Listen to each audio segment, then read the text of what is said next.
Selamat pagi pemirsa Paga TV dimanapun Anda berada. Saat ini saya sedang berada di Desa Randuagung, tepatnya berada di samping gedung serbaguna Desa Randuagung, Kecamatan Singosari, dalam rangka kegiatan Basar UMKM yang dilaksanakan oleh pemerintah Desa Randuagung. Dan telah berada di samping saya yaitu Bapak Suwadi selaku Kepala Desa Randuagung, dan di samping saya Bapak Bambang selaku Ketua BUMDes Desa Randuagung. Langsung saja kepada Pak Kades ini. Pak Kades, berkaitan dengan pelaksanaan gelar produk UMKM yang sudah jenengan laksanakan selama 2 hari ini, apa harapan yang panjenengan inginkan untuk kegiatan ini menjadi lebih maju lagi? Ya, jadi kegiatan ini sesuai dengan visi misi saya, yaitu untuk Desa Randuagung grow fast, yaitu tumbuh berkembang dengan cepat. Jadi kita akan memperdayakan segala usaha kepada masyarakat agar masyarakat lebih cepat maju, lebih cepat bisa menerima kemajuan ini dengan secara signifikan. Jadi memang kalau kita lihat kemajuan Desa Randuagung ini harus didukung dengan sarana dan prasarana yang ada dan kita percepat gitu, Mas. Ya. Dalam rangka untuk mempercepat dari visi misi panjenengan, untuk awal ini apa yang sudah dilakukan? Yang sudah dilaksanakan ya sepertinya sudah banyak sekali. Jadi pertama memang kita bangun sarana prasarana yang ada di desa. Kemudian kita akan bangkitkan tempat-tempat wisata. Terus berikutnya adalah kita bangkitkan lagi untuk UMKM melalui BUMDes. Terus kemudian kita bangkitkan lagi nanti olahraga. Jadi kita eventnya bertahap. Kita akan selalu berlanjut untuk mengevaluasi agar masyarakat dapat bergerak dengan cepat mengikuti era informasi dan teknologi. Yang nantinya akan kita bangun juga adalah untuk IT, informasi dan teknologi. Ya, kita sebarluaskan ke seluruh masyarakat yang ada di Desa Randuagung. Jadi dengan adanya UMKM ini kami berharap ada dukungan dari pemerintah sehingga berkesinambungan. Jadi apabila pemerintah butuh katakanlah kerupuk sermiler yang enteng-enteng, kita ada. Butuh batik, kita ada. Jangan beli yang jauh-jauh, beli di Randuagung. Saya berharap kepada pemerintah demikian. Itu yang saya sampaikan. Terima kasih. Terus kemudian untuk di Desa Randuagung ini kan potensinya sangat luar biasa seperti yang tadi jenengan sampaikan, mulai dari UMKM, destinasi wisata, juga kegiatan anak muda berkaitan dengan olahraga dan IT. Untuk saat ini yang menjadi prioritas utama di era pandemi COVID ini tentunya akan banyak kendala untuk melaksanakan semua itu karena dengan segala keterbatasan dihadang oleh pandemi COVID ini. Beberapa hal yang menjadi prioritas untuk kegiatan jenengan apa? Prioritas tetap yang saya laksanakan sesuai dengan step by stepnya. Jadi kalau kita membangun itu dari depan bukan dari belakang, sehingga runtun step by stepnya semuanya teratasi. Yang penting kita harus tetap menjaga protokol kesehatan. Jadi untuk seperti UMKM ini kita bagikan masker kepada mereka. Ini juga membimbing mereka untuk era protokol kesehatan ini. Jadi semuanya harus bisa berjalan dengan lancar. Dengan adanya COVID ini saya tidak mau Randuagung ketinggalan jauh oleh pemerintah. Karena sesuai dengan informasi dan teknologi yang ada harus cepat. Ya, itu yang. Untuk destinasi wisata yang tadi panjenengan sampaikan, bentuk pengelolaannya bagaimana? Untuk destinasi wisata itu yang pernah saya sampaikan yaitu kalau di desa itu namanya di mana dusun namanya Duwita Karaci dan Duwita Gosu. Kalau di desa itu destinasi wisata Deswita namanya. Deswita inilah yang akan membawai seluruh desa-desa wisata. Yang tadi diinformasikan kita membangun untuk wisata ini harus secara cepat dan kemudian siapa yang kita serahkan begitu. Nah, ini ada pertama adalah kepala desa akan memberikan kewenangan kepada termasuk BUMDes, terus kemudian ada yang namanya pengelola wisata, kemudian paguyuban dan masyarakat lingkungan sekitarnya, termasuk LPMD, termasuk BPD nantinya. Itu Pak. Untuk destinasi wisata ini kan pemerintah kabupaten mencanangkan satu desa satu tempat wisata. Jadi menurut panjenengan sampai saat ini dengan adanya destinasi wisata yang ada di Desa Randuagung ini, sampai sejauh mana peran pemerintah kabupaten terhadap peningkatan untuk lebih mengenalkan Desa Randuagung ini dengan wisatanya? Ya, itu yang kami harapkan kepada pemerintah Randuagung, pemerintah kabupaten termasuk Kecamatan Singosari. Tolong kami ini diperhatikan juga, karena saya sudah berusaha bagaimana untuk mengelola one village, one product, one village, one destinasi. Artinya satu produk unggulan di desa kita sudah siapkan, yaitu nantinya adalah petik pepaya, ada petik apokat, dan kemudian petik durian. Dan itu one village, one destinasinya yaitu wisata sekaligus memerankan menyuguhkan unggulan atau hasil unggulan yang ada di desa.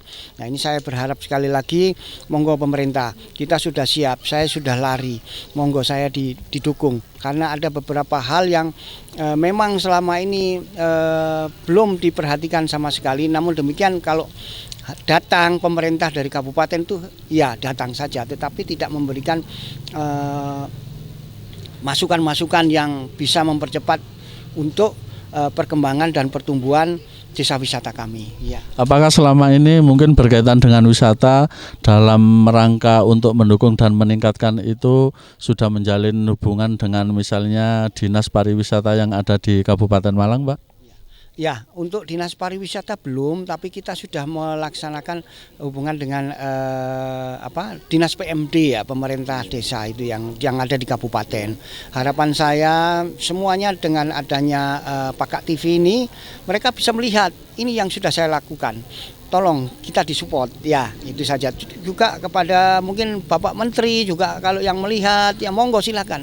Saya terbuka, dan ini merupakan desa wisata yang nanti saya sudah sampaikan bahwa ini adalah desa tematik dan desa unggulan, termasuk desa digital. Saya berharap nanti menjadi desa digital ya.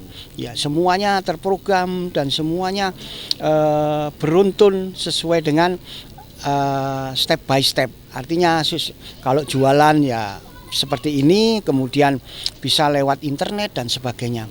Jadi kami siap apabila pemerintah membutuhkan barang apa saja di Randuagung, siap. Ya.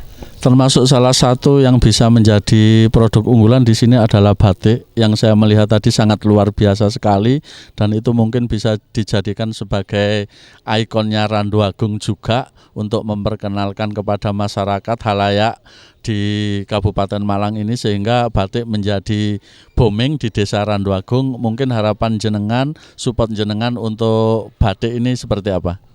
Ya. Untuk batik, saya sudah pernah melaksanakan dan mengundang dari kantor Kabupaten Malang, yaitu Dinas Koperasi ya, untuk memajukan batik ini. Terus kemudian memang batik di Randuagung itu sangat luar biasa, perkembangannya cepat. Sekarang ada 3 organisasi atau 3 tempat pembatik. Dan saya berharap pada pemerintah, ayo pesen baju yang ciri khas Randuagung. Ciri khas Randuagung itu luar biasa. Ini turunan dari Kendedes dan sebagainya, itu memang kita ambil dari Kerajaan Singosari semuanya. Dan kami berharap untuk pengembangan batik ini yang masih berjalan tertati-tati, saya berharap kabupaten bisa membantu kami dalam pemasaran. Karena luar biasa, ini dikerjakan sekampung ya. Di Randuagung bukan hanya batik saja, semua produk-produk yang di desa ini ada. Apa yang Bapak sebutkan mesti ada. Nah, itu yang luar biasa. Dan penduduk Randuagung ini jumlahnya 13.600. Semuanya multi talenta. Semuanya mereka punya kegiatan sendiri-sendiri, dan hanya di Randuagung yang saya melihat bahwa dari TK sampai perguruan tinggi ada. Sehingga masyarakatnya sangat luar biasa sekali. Ya. Ada nggak harapan bahwa batik ini nanti segmennya bergeser untuk pengrajinnya menjadi mengarah kepada anak muda sehingga untuk pengrajin batik ini berkesinambungan sehingga tidak hilang sebatas kepada senior-senior mereka saja sehingga nanti anak-anak muda ini tetap mengikuti jejak leluhurnya untuk berkreasi melalui bidang batik? Ya, kami berharap demikian. Memang sudah ada pengkaderan terhadap yang muda. Bapak nanti bisa lihat sendiri ya, dari siswa SD, SMP, SMA itu semuanya sudah bergerak bersama-sama untuk mengembangkan atau meneruskan tradisi batik yang ada di Singosari, khususnya di Randu Agung. Saya sangat berharap sekali ini bisa berjalan dengan sesuai dengan keinginan kita, lancar gitu ya. Untuk melaksanakan program ini tentunya jenengan tidak akan berjalan sendiri ya. Salah satunya ada di samping saya Pak Bambang ini selaku Ketua Badan Usaha Milik Desa yang ikut mensupport dan membantu kegiatan Pak Kades untuk mensukseskan dan mewujudkan apa yang dicita-citakan dan mewujudkan visi misi daripada Bapak Kepala Desa. Apa yang sudah jenengan lakukan dalam rangka untuk membantu, mensupport dan memajukan visi serta misi daripada Bapak Kepala Desa Randu Agung? Monggo Pak Bambang. Ya, begini, kami selaku BUMDes ya tentunya harus sinergi dengan pemerintahan desa, di mana kami juga sudah melaksanakan beberapa kegiatan Bapak. Jadi untuk BUMDesa ini sudah saya lakukan di unit pertokoan, terus unit HIPAM ya untuk pengadaan air bersih kepada masyarakat. Selanjutnya kami juga sudah menghimpun dari beberapa UKM untuk meningkatkan perekonomian, bagaimana perekonomian masyarakat desa ini bisa meningkat. Nah, Bapak bisa lihat sendiri tadi kami lakukan pengenalan produk-produk. Nah, di situ kami berharap nantinya akan kita perkenalkan ke khalayak umum ya. Ya memang sementara ini kami secara konvensional di lingkungan lokal, namun demikian kami akan berupaya ke tingkat yang lebih luas. Termasuk basar yang dilaksanakan pada pagi hari ini dan ini adalah sebagai hari terakhir karena sudah dilaksanakan selama 2 hari. Apakah dari basar UMKM ini salah satunya adalah penggeraknya adalah panjenengan? Iya, kami memang sengaja menghimpun mereka karena mereka ini perlu bimbingan Pak. Ada beberapa produk-produk itu yang masih belum mempunyai izin usaha, belum mempunyai PIRT, belum mempunyai sertifikat halal dan lain-lain. Nah di sini kami akan mendata semua UKM itu, akan kita koleksi ya secara pendampingan akan kami himpun dan akan kita ajak bersama-sama memajukan itu. Harapan panjenengan tentunya untuk UMKM agar berdaya dan menjadi naik kelas. Mungkin ada tip-tip untuk warga masyarakat Desa Randu Agung, pelaku UMKM yang mempunyai produk untuk bisa dimajukan. Mungkin apa tip-tip yang jenengan lakukan dalam rangka untuk mewujudkan visi serta misinya Bapak Kades ini? Iya, begini. Memang kami sudah punya gambaran itu dari dulu ya. Namun demikian sementara ini karena adanya COVID, jadi kami belum bisa bergerak secepat seperti yang pada sebelum adanya COVID. Nah, tentunya kami akan mencoba mendampingi mereka, terutama di segi pemasaran, Bapak. Jadi nanti mungkin lewat pemasaran lewat YouTube atau mungkin media-media sosial yang lainnya begitu. Di samping itu juga kami akan mencoba mencari grup-grup di teman-teman BUMDes sekabupaten dan grup-grup UKM sekabupaten begitu. Untuk destinasi wisata termasuk juga ada BUMDes pelayanan pengadaan air minum. Mekanisme pelayanan terhadap masyarakat bagaimana untuk pelayanan air minum ini? Alhamdulillah pelayanan air minum ini lancar Bapak. Memang beberapa bulan yang lalu terdapat adanya kendala. Kendalanya yaitu karena memang instalasi air itu sudah tua sehingga harus banyak pembenahan. Lah, kami sudah berupaya untuk melakukan perbaikan termasuk mesin-mesin pompa, termasuk penjernihannya, dan alhamdulillah masyarakat saat ini sudah boleh dikatakan tidak ada keluhan lagi seperti dulu. Lah, di samping itu kami juga akan mengembangkan pengembangan air bersih ini menjadi kami buat semacam air kemasan. Lah, ini kami sudah mencoba reng-reng ya untuk kebutuhan anggarannya. Insya Allah dalam anggaran tahun depan oleh Pak Kades akan disetujui. Begitu. Dengan program yang sangat banyak dan baik sekali ini, support masyarakat bagaimana? Alhamdulillah support masyarakat di Randu Agung sangat baik, Pak. Sangat baik, merespon sekali rencana-rencana atau program-program dari Pak Kades maupun BUMDes. Untuk destinasi wisata yang sudah ada dan akan dikembangkan, apa ini juga menjadi peran BUMDes juga, Pak? Iya, betul. Namun demikian sementara ini ditangani oleh pemerintahan desa bersama lembaga-lembaga yang ada. Setelah nanti siap diserahkan kepada BUMDes, baru BUMDes melaksanakan tugasnya begitu. Sementara ini seperti yang ada di Karangkunci, Suko, ini masih dalam tahap persiapan begitu. Nggih, Pak, terima kasih informasinya.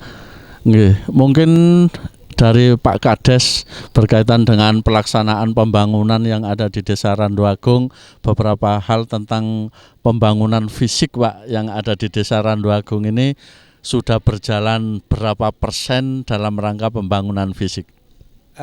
Kalau desain-desainnya memang baru kita buat, tapi grand desainnya itu yang masih dalam penyelesaian, Bapak. Seperti yang saya sampaikan tadi, sesuai dengan visi misi saya ada grow fast ya. Grow fast itu tumbuh berkembang dengan cepat. Tapi dalam artian itu termasuk ada singkatan, Pak. Grow fast, fast-nya itu adalah Fatona, A-nya itu amanah, S-nya itu sakinah mawaddah warahmah, T-nya itu tumaknina. Jadi pertama adalah Fatona. Kita harus melihat bahwa masyarakat Randu Agung itu cerdas-cerdas, pintar-pintar. Dilihat dari apa? Mulai SD sampai perguruan tinggi ada, Pak, di sini. Terus kemudian amanah. Nah, kita membangkitkan kepercayaan terhadap masyarakat, terhadap pemerintah desa dan seterusnya. Itu yang baru kita bangun. Terus kemudian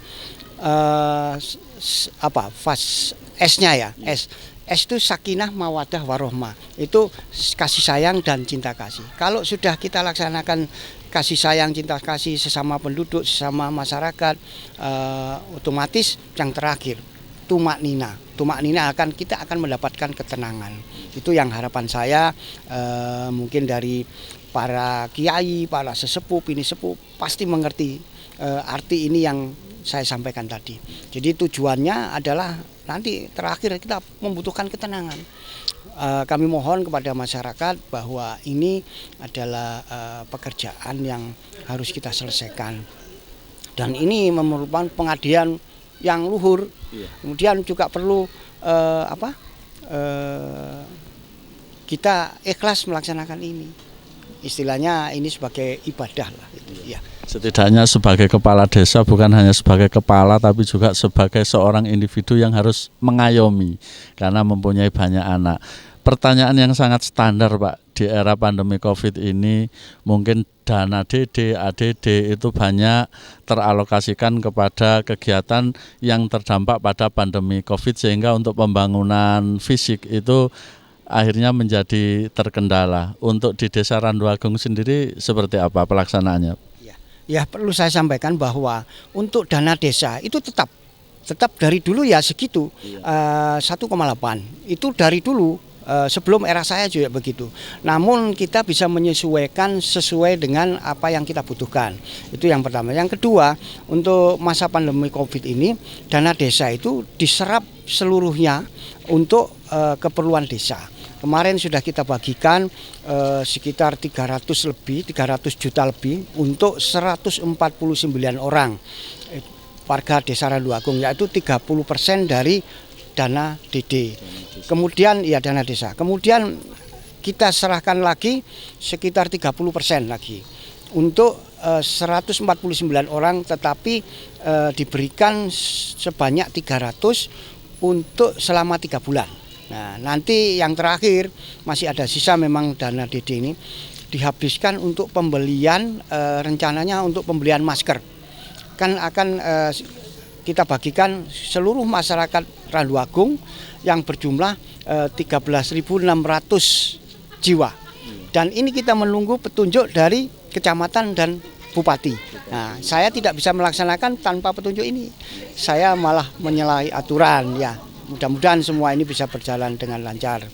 Berarti untuk tahun ini untuk pembangunan fisik tentunya dengan adanya COVID ini menjadi agak terkendala. Karena untuk yang semestinya pembangunan fisik bisa dilaksanakan, karena mungkin adanya pandemi COVID ini sehingga dana harus dialihkan untuk kegiatan dampak dari pandemi COVID. Berapa persen penurunan untuk kegiatan pembangunan fisik dengan adanya kendala COVID ini, Pak? Kalau persentasenya lebih dari 70% ya. Jadi ya saya mohon maaf kepada masyarakat Desa Randuagung, terutama RT RW yang pembangunannya memang diundur. Diundur Pak, bukan tidak ada, tapi diundur untuk tahun depan. Mudah-mudahan COVID segera berakhir dan kita melaksanakan semua kegiatan-kegiatan yang di RT RW, ada pemavingan, pengaspalan, pembuatan gorong-gorong dan sebagainya, semuanya ditunda. Termasuk salah satunya adalah juga termasuk pembangunan gedung UMKM Pak. Kita juga akan tunda untuk tahun berikutnya Pak. Mudah-mudahan masyarakat bisa mengerti, dan dana yang saya gunakan ini sama seperti dana-dana tahun-tahun lalu, tidak ada bedanya. Artinya belum ada kelebihan. Ya, mudah-mudahan tahun depan kita bisa mengajukan dana ini lebih besar supaya pembangunan lebih percepat, lebih merata Pak. Ya. Yang paling terakhir Pak, harapan panjenengan kepada masyarakat untuk mewujudkan visi serta misi panjenengan, mungkin monggo. Saya menghimbau kepada masyarakat Desa Randuagung, mari kita bekerja bersama-sama untuk menjadikan Randuagung sebagai leader, terutama di daerah Singosari atau Malang. Syukur-syukur kalau bisa menjadi percontohan dari Kementerian Desa. Saya berharap demikian, karena harapannya saya yang terakhir mungkin nanti akan menjadi desa digital, terkait walaupun ada isu KEK ya, kawasan ekonomi khusus, tapi kita juga berharap tanpa itu pun kita harus tetap maju, tetap jalan Pak. Iya, harapannya begitu. Monggo masyarakat silakan kita bantu bersama-sama, dari yang tua, yang muda. Saya berkeinginan kita guyup rukun ya untuk mengerjakan ini. Terima kasih Pak. Terima kasih Pak bincang-bincangnya. Demikianlah tadi bincang-bincang Talkshow saya bersama dengan Bapak Suwadi, Kepala Desa Randuagung, juga dengan Bapak Bambang selaku Ketua Badan Usaha Milik Desa Randuagung. Banyak harapan tadi yang disampaikan oleh Bapak Kepala Desa Randuagung berkaitan dengan luar biasanya potensi desa yang ada di Desa Randuagung, mulai dari destinasi wisata, UMKM, ada batik, dan banyak lagi kegiatan yang ada di Desa Randuagung. Mudah-mudahan Pak, apa yang panjenengan canangkan dan jenengan harapkan nanti ini bisa terwujud dengan seizin dari Allah Subhanahu wa Ta'ala, dan ke depan bahwa apa yang dicita-citakan benar-benar bisa dirasakan dampak positifnya oleh masyarakat Desa Randuagung. Demikianlah tadi pemirsa bincang-bincang saya Talkshow pada pagi hari ini bersama saya Lestari Wijaya bersama dengan kru yang bertugas menyampaikan untuk Pagak TV.